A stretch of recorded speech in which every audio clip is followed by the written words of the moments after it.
I truly think Star Wars is back with Maul Shadow Lord. I don't know what Lucasfilm has been doing all these years, but they're finally giving us what we've always wanted: lightsabers, intrigue, mystery, and awesome music and visuals. And so today we're going to be talking about Maul Shadow Lord episodes 3 and 4. Man, these episodes keep on getting better, Roman. So I'm just going to jump right into episode 3. This episode kicks off right where the episode 2 left off, where Devon gets out of her cage, and Maul pretty much taunts her to come into his meditation room. And majority of the episode, other than the stuff with Detective Lawson, is Maul in the dark taunting Devon. And I think this worked super well because it shows how Maul is basically trying to manipulate and get her to understand him. And you can see that a dichotomy here between like her Jedi ways really pushing back, and she just sees Maul as a monster. But you also see how Maul's trying to kind of be compassionate and be like, hey, I'm not this like crazy monster all the time. I kind of have compassion for you, and I want to like understand why you feel the way you do. He's trying to show her a world that where the Jedi failed, and she doesn't want to believe that their ideals are completely false or completely like frailty. And so it's really cool to see this. Like the visuals in this episode were crazy, dude. Like when the light goes out and all you see is the saber, and you see Maul just kind of coming in and out, and he's just whispering and taunting. It just was done so well, and it kind of reminded me of like a lot of the games too with Force Unleashed and how Vader taught Starkiller.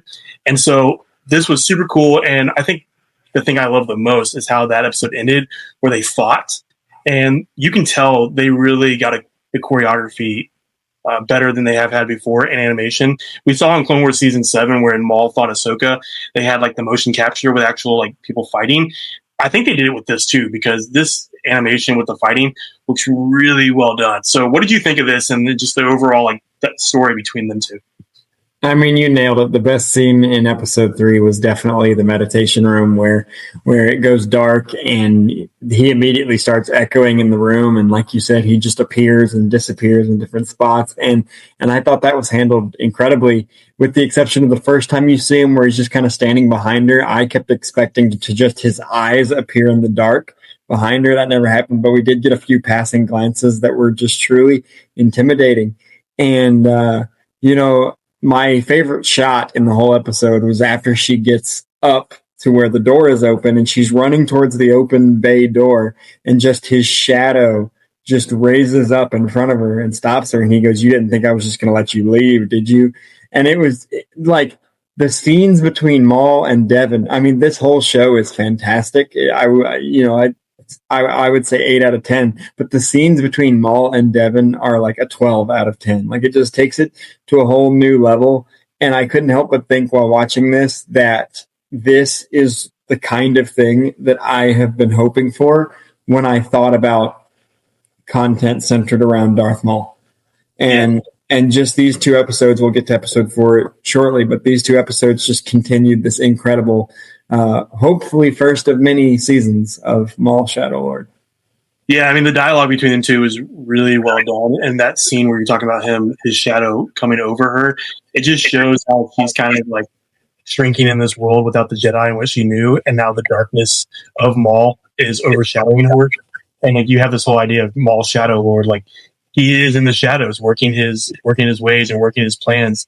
And Devon's part of that. She's a big part of that. He wants an apprentice. He wants somebody to help him fight the Empire and get revenge on what Sidious did to him. And so I'm really interested to see how this continues. I mean, ultimately, you're seeing the war between the Jedi ideals and the Sith ideals here. But even more than that, you're seeing what Darth Maul learned, he's also realizing was not great from Sidious. Like it was very manipulative, very controlling, very power. And even though Maul is essentially a villain, he was done wrong by Sidious. And so he also suffered from that. He lost his brother, he lost his mother, he lost his people, and was, forced to serve the greatest evil in the galaxy. And so he's trying to like find a balance there. And he's even trying to tell Devon that like, hey, I'm not too far off from you. I have also lost things. I've also experienced pain, and I need you to help me. And so it's kind of like in the gray a little bit versus like really dark. But I really love that, especially with, her master Gaki. I love this dude. He's getting better and better. And I him in episode 4. But you really can see the bout or the fight and the struggle there, which is really cool. So let's hop into episode 4. So episode 4 was my favorite out of the 2 this week. A lot of lightsaber battles. You really get the tension building up between Lawson finally figuring out where Maul and his base is, and Maul just one step ahead the entire time. really cornered them. And that fight inside that abandoned place was incredible with the firefight between the Mandalorians. But more importantly, I think we're really getting true lightsaber battles back. And the fight between Master Daki and Devon versus Maul was awesome. Like seeing Maul flip over them and battle them both at the same time was super cool. So what did you think of that overall? Just like this, it was really fight heavy. I mean, you mentioned it. Yeah, we got a lot more of Master Daki, voiced by the incredible Dennis Haysbert, who you may know from Allstate commercials, or if you're a fan of the show 24, he played President Palmer in the first 5 seasons. Or if you love the movie Major League, he was Pedro Serrano. So just hearing that voice in the Star Wars universe, it made sense as a wise master. And you really got a good sense of the relationship between Devon and her master. And you're right, like this fight choreography was phenomenal. And you mentioned that Maul was a step ahead of them, like the scene where, I forget his name, the other prisoner, brings Maul in because he uses the stun gun on him, and they're dragging him in, and the entire time I'm like, that ain't him, that's not him. And then the reveal happens, and then Maul comes in the most Maul way possible. I'm like, that is how every Jedi or Sith should enter the screen forever, always.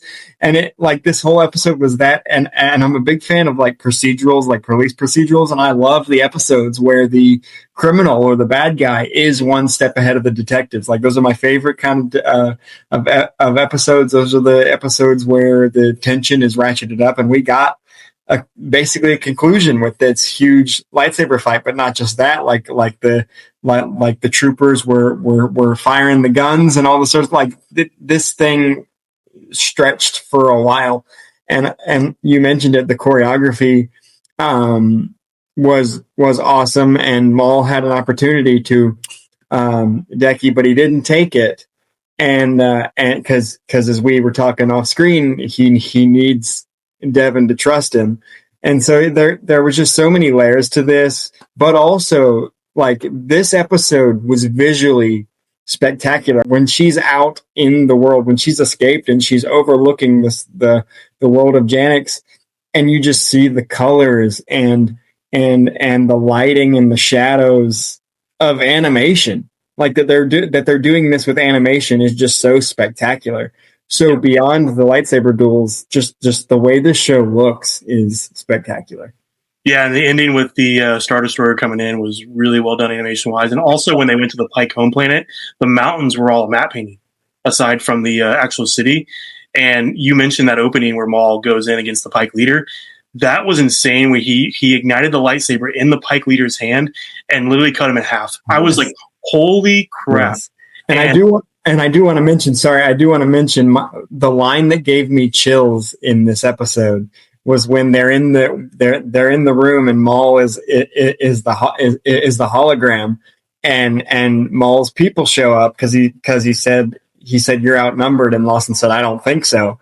And then he's trying to offer him protection, and Lawson says no, and he goes, your honor is something, Captain. And then he goes, die well, and disappears. And I got chills. Yeah. Like, I was like, oh man, this show is just something else. No, it's so well done, and the voice acting is incredible. They got some really A-tier actors, and even the robot Two Boots. Like, I'm really liking this guy. The team behind a lot of old school Star Wars stuff is on this. Sam Witwer and Dave Filoni should helm things together for the foreseeable future, because Sam Witwer definitely knows his stuff.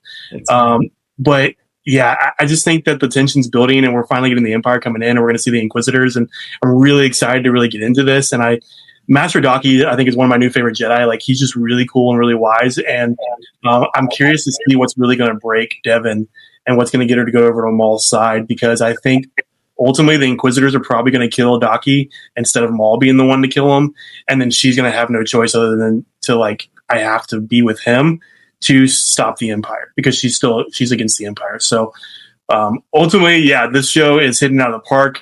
I believe there's 10 episodes in this season, so many more to come. And I'm really excited. But we would love to know what you think out there about this show. What did you think of episodes 3 and 4? Let us know what your favorite parts are and what you think of the story and the animation and all the things we talked about today.